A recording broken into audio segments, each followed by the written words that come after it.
جریر نے اعمش سے، انہوں نے عمارہ بن عمیر سے اور انہوں نے حارث بن سوید سے روایت کی۔ انہوں نے کہا،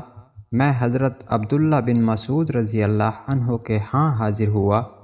اس وقت وہ بیمار تھے۔ انہوں نے ہمیں 2 حدیثیں بیان کی، ایک حدیث اپنی طرف سے اور ایک حدیث رسول اللہ صلی اللہ علیہ وآلہ وسلم کی طرف سے۔ انہوں نے کہا،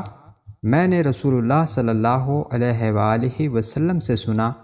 آپ فرماتے تھے، اللہ تعالیٰ اپنے مومن بندے کی توبہ پر اس سے زیادہ خوش ہوتا ہے جتنا وہ آدمی خوش ہوتا ہے جو ہلاکت خیز سنسان اور بے آب و گیاہ میدان میں ہو،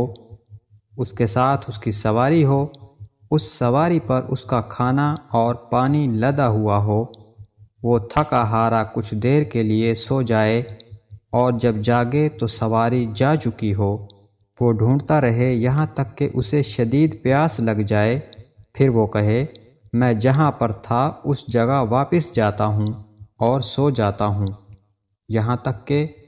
اس نیند کے عالم میں مجھے موت آ جائے، وہ اپنی کلائی پر سر رکھ کر مرنے کے لیے لیٹ جائے اور اچانک اس کی آنکھ کھلے تو اس کی وہ سواری جس پر اس کا زاد راہ کھانا اور پانی تھا اس کے پاس کھڑی ہو، تو اللہ اپنے مومن بندے کی توبہ پر